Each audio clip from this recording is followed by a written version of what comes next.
Ministers اور member of parliament اور اس کے علاوہ جو ہمارے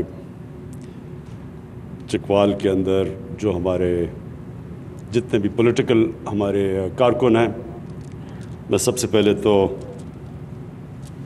اس چیز کے اوپر اپنی خوشی کا اظہار کرنا چاہتا ہوں کہ میں جب چکوال آیا ہوں تو انشاءاللہ وہ اس طرح کے پروجیکٹس لے کے آیا ہوں جس سے ایک معاشرہ بدلتا ہے۔ لوگ کہتے ہیں کہ جی تبدیلی کیا ہوتی ہے؟ تبدیلی سب سے پہلے ذہنوں میں آتی ہے، پھر گراؤنڈ پہ آتی ہے۔ یہ یاد رکھیں پلیز۔ لوگ سمجھتے ہیں کہ تبدیلی کوئی ایک بٹن آن کرو تو تبدیلی آ جاتی ہے۔ تبدیلی پہلے لوگوں کے ذہن بدلتے ہیں۔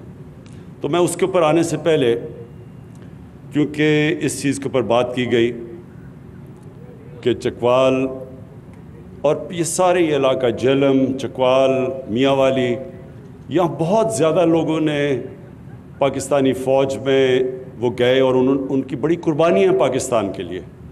تو اس لیے مجھے احساس ہے کہ جب میرے آنے سے پہلے ہمارے منسٹرز نے بات کی اور ممبر آف پارلیمنٹ نے کہ جو ایک پہلی دفعہ کسی پاکستان کی پولیٹیکل اپوزیشن نے جس طرح فوج کے اوپر حملہ کیا ہے، یہ پاکستان کی تاریخ میں کبھی نہیں ہوا۔ اس سے پہلے جنرل مشرف کے اوپر تنقید کی جاتی تھی، لیکن جنرل مشرف پولیٹیکل تھے، یعنی وہ ملک کے سربراہ بھی بن چکے تھے اور آرمی چیف بھی تھے، تو اس کے اوپر تو تنقید تھی۔ لیکن آج کل جو تنقید کی جا رہی ہے، مجھے بڑے افسوس سے کہنا پڑتا ہے کہ وہ زبان استعمال کی جا رہی ہے جو ہندوستان کی پروپیگنڈا مشین پاکستان کی فوج کے خلاف استعمال کرتی ہے۔ ایک آپ کی پتہ نہیں کتنوں کی نظروں سے گزرا، یورپین یونین کی ڈس انفارمیشن لیب، انہوں نے انکشاف کیا کہ ہندوستان نے فیک سائٹس، میڈیا سائٹس بنائی ہوئی تھی کوئی 700، جس میں انہوں نے مرے ہوئے لوگوں کے نام پہ بھی نیوز آئٹمز ان کے نام سے بھی دیتے تھے، پھر اخباروں کے فیک اخبار بنائے ہوئے تھے، اور اس کا صرف سب سے زیادہ مقصد یہ تھا کہ پاکستان کو ایک بری نظر میں دنیا میں پیش کریں، پاکستان میں کہیں کہ افراتفری پڑی ہوئی ہے تاکہ کوئی باہر سے سرمایہ کاری نہ کرے پاکستان میں۔ اور پھر پاکستانی فوج کو خاص طور پہ ٹارگٹ کیا گیا، کیونکہ ہندوستان چاہتا ہے کہ پاکستانی فوج کمزور ہو، اور اب سے نہیں، پہلے سے وہ چاہتے ہیں۔ ان کی پوری ایک پلاننگ ہے کہ دنیا میں پاکستانی فوج کو ایک ایسی نظر پیش کیا جائے کہ وہ ایک روگ آرمی ہے، وہ دہشت گرد ہیں۔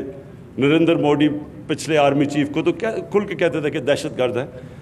تو بدقسمتی سے پتہ یہ چلا کہ یہ جو فیک سائٹس تھیں ہندوستان کی، یہ اس اپوزیشن کو بھی یہ جو اے پی ڈی ایم ہے، اس کو بھی آگے وہ پروموٹ کر رہے تھے، اور کئی ایسے صحافی ہیں جو ان کو بھی پروموٹ کرتے ہیں، اور وہ ہندوستان کی اس ڈس انفارمیشن کے حصہ تھے۔ تو کہنے کا مقصد یہ ہے کہ پہلی دفعہ ہوا ہے کہ پاکستان کی اپوزیشن اس طرح پاکستان کی فوج کو ٹارگٹ کر رہی ہے، آرمی چیف کو، آئی ایس آئی چیف کو۔ اس کی کوئی پہلی مثال نہیں ہے۔ اور ٹارگٹ کیا کر رہے ہیں، کیا رہے ہیں کہ جناب الیکشن جو تھا وہ انہوں نے، کیونکہ فوج نے دھاندلی کروائی، اس لیے سلیکٹڈ گورنمنٹ ہے۔ تو اس کے لیے کوئی ان سے پوچھے کہ اگر الیکشن میں دھاندلی ہوئی تھی تو کیا آپ گئے تھے الیکشن کمیشن کے پاس؟ کیا آپ سپریم کورٹ گئے؟ کیا آپ پارلیمنٹ میں آئے؟ کوئی آپ نے فورم پہ کہا کہ دھاندلی ہوئی ہے؟ تو آج جب امریکہ میں الیکشن ہوا تو جب ریپبلکنز کہنا شروع ہوئے کہ الیکشن میں دھاندلی ہوئی، تو میڈیا پہلے کہتا تھا کہ انہوں نے ابھی تک کوئی ثبوت نہیں دیا۔ یعنی وہ میڈیا کہنے کے لیے نہیں تیار تھا دھاندلی جب تک ثبوت نہ ہو۔ تو نہ ثبوت دیے، نہ کسی فورم پہ گئے، اور پاکستانی فوج کو اٹیک کرنا شروع کر دیا کہ جی انہوں نے ایک سلیکٹڈ حکومت لے کے آئے۔ اور اصل میں ہم ساری قوم جانتی ہے کہ 30 سال سے یہ جو ان کے لیڈران ہیں انہوں نے دونوں ہاتھوں سے ملک کو لوٹا ہے. 30 سالوں سے ان کے اوپر باہر مضمون چھپے ہوئے ہیں، باہر کے اخباروں میں، ڈیلی ٹیلی گراف میں، ٹائمز میں، ڈیلی میل میں، میں انگلینڈ کی بات کر رہا ہوں، نیو یارک ٹائمز میں. BBC نے 2 ڈاکیومنٹری ان دونوں لیڈرز کے اوپر بنائی ہوئی ہیں، ان کی چوری کے اوپر. ان دونوں نے ایک دوسرے کے اوپر جو باتیں کی ہوئی ہیں وہ آج آپ ٹی وی دیکھ سکتے ہیں. اور ایک کو زرداری کو جیل نواز شریف نے ڈالا تھا کرپشن میں. دونوں حکومتیں 2 دفعہ کرپشن میں گئی تھی، ایک دوسرے کو کرپٹ کہتے تھے. تو آج صرف اپنی چوری بچانے کے لیے ایک ملک کی وہ انسٹیٹیوشن جو اگر آج کبھی بھی پاکستان کو ایک مضبوط فوج کی ضرورت ہے تو آج ضرورت ہے. اور کیوں ضرورت ہے؟ کیونکہ ہمارے ساتھ جو ہمارا ہمسایہ ہے، 73 سال کی تاریخ میں برِ صغیر میں اس طرح کی حکومت نہیں آئی جو آج ہندوستان میں آئی ہے، جو کہ ایک انتہا پسند، ایک ٹوٹیلیٹیرین، ایک ریسسٹ، اینٹی مسلمان اور اینٹی اسلام اور اینٹی پاکستان. کبھی ایسی حکومت نہیں آئی اور جو انہوں نے کشمیریوں سے کر رہے ہیں. اور اس ٹائم پہ اپنی فوج کو اٹیک کرنا اور پھر اپنی فوج کو کہنا کہ ایک الیکٹڈ حکومت کو گرا دو. اپنے آپ کو ڈیموکریٹس کہتے ہیں، الیکٹڈ حکومت کو گرا دو. اور پھر فوج کو کہتے ہیں کہ اگر آرمی چیف الیکٹڈ حکومت کو نہیں گراتا تو فوج اس کو ہٹا دے. یعنی ملک میں فوج کو کہہ رہے ہیں کہ ملٹری کو کرو اور کہتے ہیں ڈیموکریٹک. تو میں اس لیے آج اس پلیٹ فارم سے، کیونکہ یہ وہ خاص طور پہ یہ سارا وہ علاقہ ہے جس میں لوگوں نے فوج میں جا کے بڑی اپنے ملک کے لیے قربانیاں دی ہیں، اور آج بھی ہماری فوج قربانیاں دے رہی ہے. آج جو ہندوستان سے دہشت گردی کی جا رہی ہے بلوچستان میں، پاکستان کے جو مرج ڈسٹرکٹس میں، یہ ہمیں پتہ کدھر سے ہو رہا ہے. ہمیں تو پہلے سے ہی اندازہ تھا کہ یہ ہر قسم کا پاکستان میں انتشار پھیلانے کی کوشش کر رہے ہیں، اور آج بھی ہمارے فوجی جوان قربانیاں دے رہے ہیں. اور اس میں یہ جو اپوزیشن جو حرکتیں کر رہی ہے، میں نے کبھی اپنی پاکستان میں اس طرح اپنے ملک کو انڈرمائن کرنے کے لیے کبھی کسی حکومت کو نہیں دیکھا. اور صرف ایک ان کا مطالبہ ہے کہ ان کو ہم کسی طرح NRO دے دیں. یعنی جو چوری انہوں نے 30 سال سے کر رہے ہیں اور پیسہ باہر لے کے جا رہے ہیں، کسی طرح اتنا بلیک میل کریں. مجھے تو ان کو پتہ ہے کر نہیں سکتے، تو اس لیے اداروں کو اتنا بلیک میل کریں کہ کسی نہ کسی طرح پریشر میرے پہ ڈالیں کہ ان کی چوری کے لیے ہم ان کی چوری معاف کر دیں. اور آج میں اپنی اگلی بات جو شروع کرتا ہوں، جس کے لیے میں یہاں آیا ہوں، اس سے پہلے میں ایک بات کہنا چاہتا ہوں اپنی قوم کو. یہ سب یاد رکھ لیں، اگر ان چوروں کو کسی حکومت نے NRO دیا تو وہ اتنی بڑی اس ملک سے غداری کرے گا کہ دشمن وہ کام نہیں کرے گا جو وہ حکومت کرے گی ان کو چوری کو معاف کر کے. جنرل مشرف نے ان دونوں لیڈروں کو NRO دیا، اس کا نتیجہ کیا ہوا کہ 10 سالوں میں پاکستان کا قرضہ 4 گنا زیادہ بڑھا. کوئی بتائے کہ پیسہ کدھر گیا ہے؟ 4 گنا، یعنی 6,000 ارب سے پاکستان کا قرضہ ان 10 سالوں میں. ان دونوں کو NRO ملنے کے بعد انہوں نے جو 2 باریاں لی، پاکستان کا قرضہ 30,000 ارب پہ گیا ہے. 6,000 سے 30,000. تو جب میں آج جب پارلیمنٹیرینز اور اپنے پولیٹیشن سے بات کر رہا تھا تو وہ سارے کہہ رہے تھے ہمیں سڑکیں چاہیے، اور مجھے سارے آپ کے اس علاقے کو تو میں بڑی اچھی طرح جانتا ہوں، تو مجھے پتہ ہے آپ کے کیا مسئلے تھے. تو میں تب ان کو بتا رہا تھا کہ ایک حکومت جب ہم آئے تو جتنا ہم نے ٹیکس کا پیسہ اکٹھا کیا پہلا سال، اس کا آدھا چلا گیا ان کے لیے ہوئے قرضوں کی قسطیں ادا کرنے میں، آدھا چلا گیا. اور اب یہ جو دوسرا سال ہمارا گزرا ہے، پہلے سال میں ہم نے 2,000 ارب یعنی 4,000 ارب ٹیکس اکٹھا ہوا، 2,000 ارب قرضوں کی قسطیں دینی تھی ان کے لیے وہ قرضوں پہ، جو انہوں نے 4 گنا زیادہ قرضہ چڑھایا.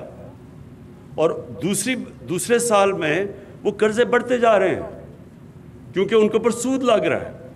تو دوسرے سال 2700 ارب ہمیں قرضوں کی قسطیں واپس کرنی پڑی. اس لیے جو پیسہ خرچ کرنا ہے اپنے لوگوں کے اوپر وہ ہمارے پاس کم رہ جاتا ہے. تو یہ ہوتا ہے جب کہ آپ ان لوگوں کو جو کرپٹ ہوتے ہیں جب وہ آ کے ملک کی سربراہی کرتے ہیں تو وہ سارے ملک کا نظام تباہ کر دیتے ہیں, اوپر سے لے کے نیچے تک ایک نظام کو کرپٹ کر دیتے ہیں. آپ ایک تھانے دار کو کیسے کہیں گے یا ایک پٹواری کو کیسے کہیں گے چوری نہ کرے جب ملک کا سربراہ پیسہ چوری کر رہا ہے؟ آپ یہ کیسے کہیں گے یہ جو لوگ جیلوں میں بھرے ہوئے ہیں, یہ جو میرے سے مانگ رہے ہیں NRO دو, تو یہ بیچارے جو جیلوں میں غریب لوگ بھرے ہوئے ہیں ان کا پھر کیا قصور ہے؟ ان کی تو قصور ان سے بہت کم ہے. جو چوری انہوں نے کی اربوں روپے کی اور باہر جا کے بڑے بڑے محلوں میں بیٹھے ہوئے ہیں, تو وہ بیچارے جو جیلوں کے اندر پڑے ہوئے ہیں ان کی تو لاکھوں کی چوری ہوگی. اور اگر ان لوگوں کو سزا ہم نہیں دیتے تو مجھے یہ بتائیں کہ کیا ہم اپنے بچوں کو بتا رہے ہیں کہ طاقتور اس ملک میں جو مرضی کرے وہ بلیک میل کر کے NRO لے لے اور صرف غریب آدمی کے لیے جیل ہے؟ اور اس لیے میں اپنی قوم کو بار بار یاد کراتا ہوں کہ نبی صلی اللہ علیہ وسلم نے کہا تھا کہ تمہارے سے پہلے بڑی قومیں تباہ ہوئیں جو طاقتور کو NRO دیتی تھی اور کمزور لوگوں کو بیچاروں کو جیلوں میں ڈالتی تھی. اب جی میں چکوال کے اوپر آتا ہوں جس کے لیے آج میں یہاں آیا تھا. دیکھیں جو مجھے یاسر آپ کی بات بڑی آج پسند آئی, صرف میں ایک جگہ اگری نہیں آپ سے کرتا کہ آپ نے کہا کہ انڈسٹریل ریولوشن جب آئی یورپ کے اندر تو مسلمان ملکوں کے اندر ہم نے تعلیم پہ زور نہیں دیا. یہ ایکچولی ٹھیک بات نہیں ہے. جب یورپ کے اندر انڈسٹریل ریولوشن آئی تو اس کی ایک اور بہت بڑی وجہ تھی, اس کے ساتھ ساتھ یورپ کے اندر ڈیموکریٹک موومنٹ بھی شروع ہو گئی. اور جو وہاں جب انڈسٹریل ریولوشن آئی تو ان کی جو لیڈرشپ تھی وہ میرٹ کے اوپر آنی شروع ہو گئی اور وہ اکاؤنٹیبل تھی, یعنی قانون کے نیچے تھی ان کی لیڈرشپ. ہوا کیا کہ مسلمانوں کا جو ہمارا سفر شروع ہوا مدینہ کی ریاست سے, وہ بڑے ڈیموکریٹک سٹرکچرز تھے. مدینہ کی ریاست کے اندر جو خلیفہ وقت تھا وہ اکاؤنٹیبل تھا. عام آدمی حضرت عمر سے پوچھا مسجد میں کہ جی بتائیں آپ نے یہ کپڑے نئے کپڑے کدھر سے لیے, اور حضرت عمر نے جواب دیا. یہ نہیں کہا جس طرح بھی یہ فضل الرحمان نے کہا جی میں تو خود صادق امین ہوں, میں نے خود ہی فیصلہ کر لیا میں صادق امین ہوں, میں جواب دہ نہیں ہوں کسی کا. اور پھر 2 خلیفہ وقت جا کے عدالت میں کھڑے ہوئے, قانون کی بالادستی تھی, قانون اوپر تھا سب سے. اور ڈیموکریسی کی 2 چیزیں سب سے جس کی وجہ سے دنیا میں ڈیموکریسی آگے بڑھی, ایک قانون کی بالادستی اور دوسری میریٹوکریسی تھی. تو جو بادشاہ تھی جو ہم پیچھے رہ گئے, ہم اس لیے پیچھے رہ گئے کہ وہ جمہوریت کی طرف جانا شروع ہو گئے, اور ہم کدھر مدینہ کی ریاست میں جمہوریت, ہمارے پاس سارے جو سٹرکچرز جمہوری تھے, ہم بادشاہت کی طرف جانا شروع ہو گئے. اور بادشاہت کے اندر 2 چیزیں ہوتی ہیں جو ایبسولوٹ کنگشپ جسے کہتے ہیں, اس میں نہ بادشاہ اکاؤنٹیبل ہوتا ہے اور دوسری چیز میرٹ نہیں ہوتی. جو ڈیموکریسی ہوتی ہے وہاں لیڈرشپ میرٹ پہ آتی ہے, جو بادشاہت ہے وہاں تو خون کے اوپر لیڈرشپ ہے. اب آپ یہ دیکھ لیں دونوں بڑے بڑے جو اس ملک میں جنہوں نے 30 سال میں اس ملک میں چوری کی اور آج اربوں پتی ہیں اور باہر بھی پیسہ ان کا اور بچے بھی باہر ہیں, ان کے جو 2 بچے, اب ایک کا بیٹا ایک کی بیٹی اب جو یہ NRO کے جلسے کر رہے ہیں, تو ان سے کوئی پوچھے کہ آپ کی کوالیفیکیشن کیا ہے, کیا وجہ ہے کہ آپ دونوں پارٹیز کے سربراہ بنے ہوئے ہیں, کیا کیا آپ نے؟ آپ اگر کوئی نوکری, چھوٹی سی بھی نوکری لینے جاتے ہیں تو پہلا سوال آپ سے یہ پوچھا جاتا ہے کہ آپ کا جاب ایکسپیرینس کیا ہے, آپ نے کیا کیا زندگی میں. جاب ایکسپیرینس کے بغیر آپ کو کہیں نوکری نہیں ملتی. تو ان دونوں سے اگر کوئی پوچھے کہ آپ کا جاب ایکسپیرینس کیا ہے تو وہ کہیں گے جی ہمارے دونوں کے باپ پاکستان کے کرپٹ ترین آدمی تھے اور ان کے اوپر کیسز چل رہے ہیں اور عدالتوں میں کنوکٹ ہو رہے ہیں، یہ ہماری کوالیفیکیشن ہے۔ اور تو ان کی کوالیفیکیشن کوئی نہیں، 1 گھنٹے کا دونوں نے کام نہیں کیا زندگی میں، 1 گھنٹے کی کمائی نہیں کی، تو وہ ملک چلانے جا رہے ہیں۔ آپ ایک فیکٹری کی ہے کہ فیکٹری کے لیے آپ ذرا ایم ڈی کو ذرا ریکروٹ کریں گے تو ذرا دیکھیں وہ کیا کیا سوال پوچھتے ہیں اس فیکٹری سے کہ بتائیں تم نے کیا کیا۔ تو یہاں ملک چلانے جا رہے ہیں اور جاب ایکسپیرینس کیا ہے کہ ہم بڑے شان و شوکت میں پلے ہیں لیکن بدقسمتی سے وہ حلال کا پیسہ نہیں تھا۔ اچھا جی، میں جو انڈسٹریل ریولوشن سے شروع ہوا تھا، جو قومیں آگے بڑھی ہیں، جب تک ہم تعلیم کے اوپر زور نہیں دیتے کوئی زندگی میں شارٹ کٹ نہیں ہے۔ ہم اگر سمجھ رہے ہیں کہ تعلیم کے بغیر کوئی ملک آگے بڑھ جائے گا، یہ فیری ٹیلز میں بھی نہیں ہوتا۔ اس لیے نبی صلی اللہ علیہ وسلم نے جنگ بدر کے بعد ایجوکیشن ایمرجنسی ڈکلیئر کی۔ انہوں نے، حالانکہ پیسے نہیں تھے، برے حالات تھے، امہ کے بہت برے حالات تھے، جنگ بدر میں غریب لوگ تھے سب، اس کے باوجود انہوں نے کہا کہ جب قیدی کو واپس کر کے مکہ کے قیدی کو پیسے مل سکتے تھے، انہوں نے تب کہا کہ جو قیدی پڑھا لکھا دے گا 10 مسلمانوں کو وہ واپس آزاد ہے۔ یہ ایک بڑی سوچ تھی۔ جو تعلیم ہے وہ امیجیٹ ریٹرنز نہیں ہوتے۔ ہمارا سب سے بڑا مسئلہ یہ ہے کہ یہ جو ہماری جس طرح کی ڈیموکریسی ایوالو کی، ہم 5 سال کا سوچتے ہیں، چچا جی 5 سال سے میں کوئی ایسا پروجیکٹ دکھا دوں، پھر اس کی اتنی اربوں روپیہ اس کے اوپر پبلسٹی پہ خرچ کر کے تاکہ اگلا الیکشن جیت جاؤ۔ لیکن تعلیم کے اندر اگلا الیکشن کا نہیں آپ سوچتے۔ جو گورنمنٹ اگلے جنریشن کی سوچتی ہے وہ تعلیم کے اوپر پھر زور ڈالتی ہے۔ اب ہمارا دنیا میں 2nd ینگسٹ پاپولیشن ہے۔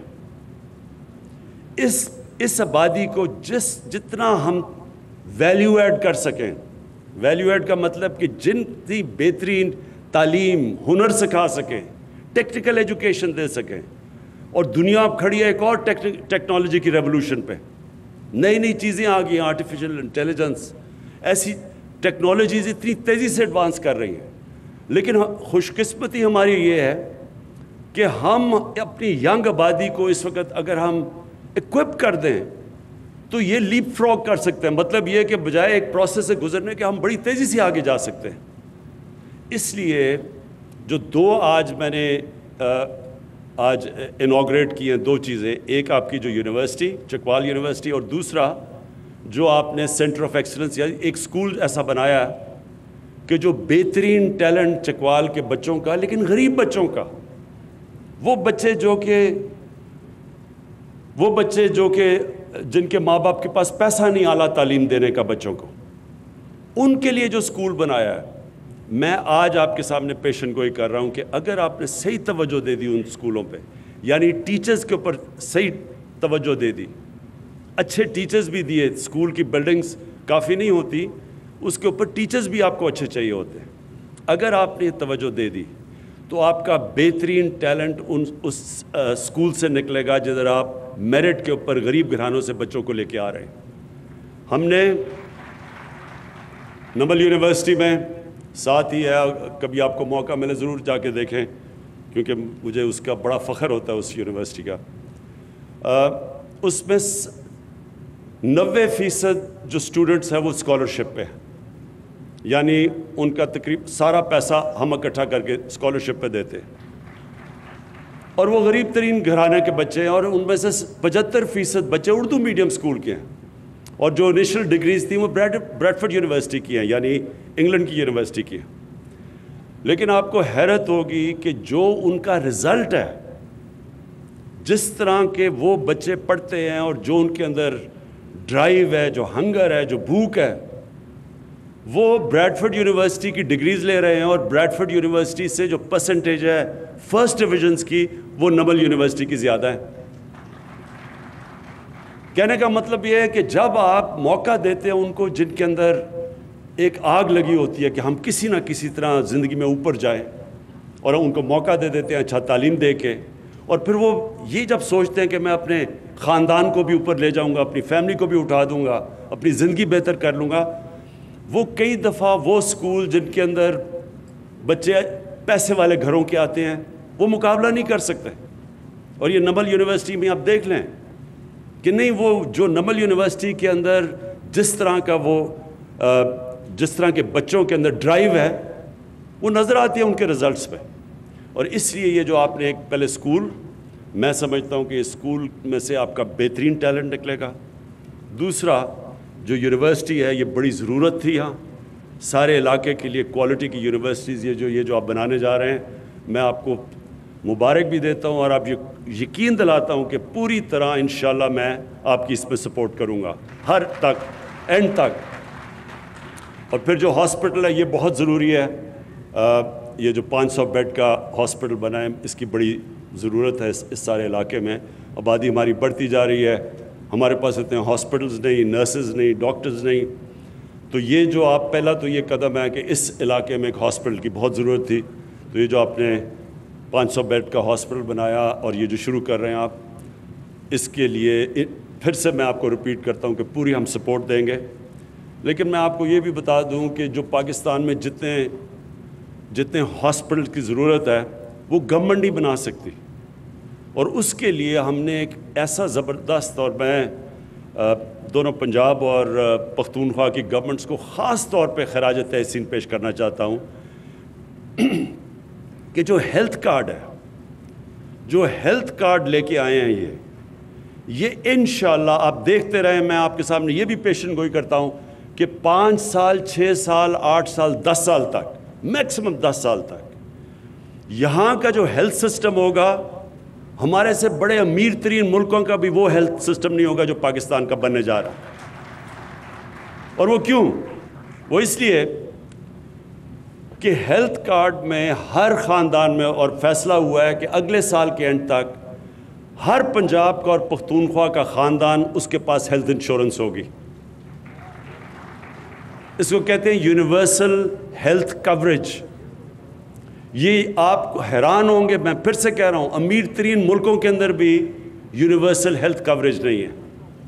یہ جو کارڈ ہے ہیلتھ کارڈ، اس سے کیا ہوگا؟ اب تک کیا ہوتا تھا کہ اچھے پرائیویٹ ہاسپٹل صرف بڑے شہروں میں چلے جاتے تھے کیونکہ پیسہ تو بڑے شہروں میں ہے، تو چھوٹے شہروں میں پرائیویٹ ہاسپٹل بناتا ہی کوئی نہیں تھا۔ اب ہم پرائیویٹ ہاسپٹلس کو انکریج کر رہے ہیں، انشاءاللہ ان کو سستی زمینیں دیں گے ہاسپٹل پرائیویٹ سیکٹر کو آنے میں۔ ساری ان کی جو اکوپمنٹ پاکستان میں، ہیلتھ ہاسپٹل کی اکوپمنٹ پاکستان میں نہیں بنتی، ساری وہ ہم ان کو ڈیوٹی فری اجازت دیں گے باہر سے امپورٹ کرنے کی۔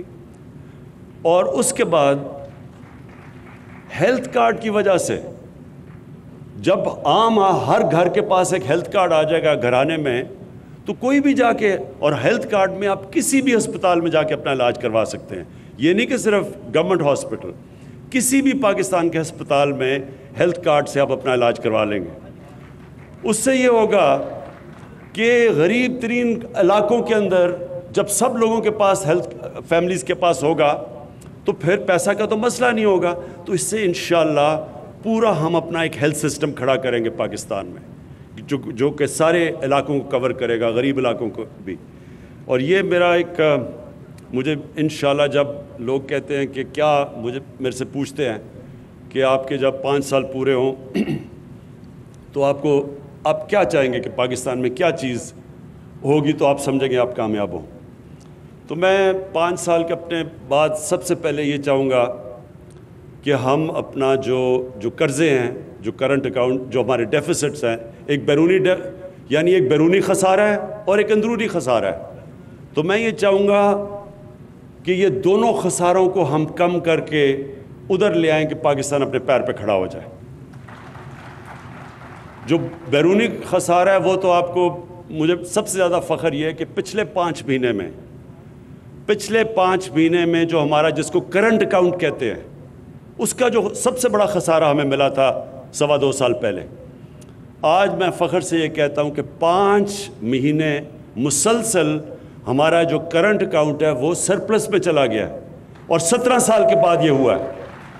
اب دوسری زور لگانا ہے کہ اپنا جو فسکل ڈیفیسٹ ہے، یعنی ہماری جو آمدنی ہے وہ ابھی بھی کم ہے، ہمارے خرچے زیادہ ہیں، لیکن ابھی تک مجھے اس کا ابھی تک یہ فخر ہے کہ آج اگر ہمیں قرضوں کی قسطیں واپس نہ کرنی پڑیں جو کہ قرضے انہوں نے پچھلوں نے لیے تھے، تو ہم نے اپنی آمدنی اور خرچے کو اب بیلنس کر لیا ہے، یعنی ہمارا خسارہ نہیں ہے۔ اب خسارہ تب آتا ہے کیونکہ ہمیں یہ قرضوں کی قسطیں دینی پڑتی ہیں، اور انشاءاللہ وہ آمدنی ہم بڑھانے کی پوری اب زور لگا رہے ہیں، اپنے ملک میں ویلتھ کریشن کر رہے ہیں، اور مجھے پورا یقین ہے کہ انشاءاللہ جب اگلے ہمارے 5 سال پورے ہوں گے تو یہ سب سے پہلے تو یہ کہ جو قرضوں کا بوجھ ہے انشاءاللہ اس کو کم کریں۔ اس کے بعد جو دوسری چیز ہے کہ عام آدمی کی زندگی کیسے بہتر ہو۔ اگر عام آدمی کی زندگی بہتر ہو، غربت یہاں کم ہو گئی، لوگوں کی بنیادی ضروریات ان کی صحت کا ہم دھیان رکھ سکیں، ان کے لیے ہم تعلیم، ہر غریب گھرانے کے لیے موقع ملے تعلیم کا، اور یہ جو ہمارے جو دور دراز علاقے ہیں وہاں اسکول خالی پڑے رہتے ہیں، وہاں سسٹم ٹھیک نہیں ہے، پورا زور لگا رہے ہیں کہ اب یہ جو ایجوکیشن کا سسٹم ہے ایسے کریں کہ اس کو ڈی سینٹرلائز کر دیں، اور ساتھ ساتھ اس کے ساتھ جو ہمارا لوکل گورنمنٹ سسٹم آ رہا ہے، جو بلدیاتی الیکشن آ رہے ہیں، یہ پاکستان میں ایک انقلابی سسٹم ہے، اور اس سسٹم کے ذریعے ہم اپنی جو دیہاتی علاقوں کے اندر جو ڈسٹرکٹس ہیں، جس طرح چکوال ہے، میاں والی، وہ لوکل گورنمنٹ کے اندر اسکولوں کو اوورسی کریں، اور یہ ہمارا بڑا ایک ریولوشنری سسٹم ہے جو انشاءاللہ جب الیکشن آئیں گے تو آپ کو پتہ چلے گا۔ بڑی محنت سے ہم اپنا نیا بلدیاتی نظام لے کے آئے ہیں، تو اسکول کا نظام ٹھیک ہو جائے، صحت کا نظام ٹھیک ہو جائے، گورننس سسٹم جو ہم اب لگے ہوئے کوشش کر رہے ہیں کہ ہمارا جو پولیس کا سسٹم ہے وہ ٹھیک ہو، اور اس کے لیے بھی آپ دیکھتے رہیں گے کہ پوری جدوجہد ہے، کیونکہ یہ ایک بری عادتیں پڑ چکی ہیں کئی سالوں سے، تو اس کو آہستہ آہستہ انشاءاللہ ٹھیک کر رہے ہیں، اور 5 سال کے بعد لوگوں کو نظر آئے گا کہ پولیس ایک ایسی ہماری بن گئی ہے کہ لوگوں کی جان اور مال کی حفاظت کرے گی۔ تھانہ ایک ایسا ہوگا جدھر لوگ یہ نہیں سمجھیں گے کہ تھانہ کوئی دور سے کوئی باہر سے قوم آ کے چلا رہی ہے، اپنا یعنی پولیس کو اپنی پولیس سمجھیں گے، اور انشاءاللہ اس کے اوپر پورا زور ہے۔ اور اس کے علاوہ جو میں چاہوں گا کہ جو ہمارا جو احساس پروگرام ہے وہ پاکستان کی تاریخ میں نہیں، دنیا کے اندر بہترین ایک وہ پروگرام مانا جائے غربت کم کرنے کے لیے۔ ہم ایک بڑی یہ جو ابھی بھی ہمارا احساس پروگرام جو کرونا کے دور ہم نے جس طرح پیسے بانٹے غریب لوگوں کے اندر، یہ تو دنیا بھی ابھی سمجھتی ہے، اس کی خراج تحسین پیش کرتی ہے پاکستان کو کہ بہترین طریقے سے شفافیت سے اور بڑے تھوڑے وقت پہ اتنا زیادہ ہم نے پیسہ بانٹا غریب لوگوں میں، جس سے بچ کے ہی ہماری عوام لاک ڈاؤن میں جو تباہی مچی تھی۔ لیکن جو اب پوری طرح احساس پروگرام ہم لے کے آ رہے ہیں غربت کم کرنے کے، یہ ہم نے چائنا سے بڑی تفصیل سمجھی تھی کہ چائنا نے کیسے غربت اپنی کم کی۔ دنیا کی تاریخ میں کبھی کسی ملک نے اتنی تیزی سے اتنے تھوڑے ٹائم میں اتنے زیادہ لوگوں کو غربت سے نہیں نکالا جو چائنا نے نکالا ہے۔ تو اس پروگرام کے تحت میرا پورا ایک ایمان ہے کہ ہم اپنے 5 سال کے بعد یہ کہہ سکیں گے کہ پاکستان میں جب ہم آئے تھے اس سے اب غربت بہت کم ہو چکی ہے، اور جو میرا ابھی میں ایک اور اسکیم شروع کرنے لگا ہوں کہ ایک پورے ہمارا ایک پروگرام جس کے اندر پورے سٹیپس لیں گے کہ کوئی پاکستان میں بھوکا نہ سوئے۔ اس کے لیے ہم انشاءاللہ پورا ایک پلان لے کے آئیں گے جس میں پاکستان کے شہریوں کو ہم پوری قوم مل کے کرے گی کہ کوئی ہمارے ملک میں بھوکا نہ سوئے۔ یہ ایک پورا پروگرام انشاءاللہ آپ کے سامنے لے کے آؤں گا۔ تو میں پھر سے آج آپ کو چکوال کے لوگوں کو مبارک دیتا ہوں۔ وہ ایک تو میں بھول گیا، وہ جو سڑک اس کی بڑی ضرورت تھی بائی پاس کی، اس سے بڑا فرق پڑ جائے گا یہاں، وہ تو ہم نے چوتھی چیز آج انوگریٹ کیا ہے۔ لیکن میرے لیے اصل 2 چیزیں ہیں، ایک آپ کا ہاسپٹل اور یہ جو آپ کے ایک اسکول بنا ہے اور جو یونیورسٹی، اس کی میں آپ کو خاص طور پہ مبارک دیتا ہوں پھر سے۔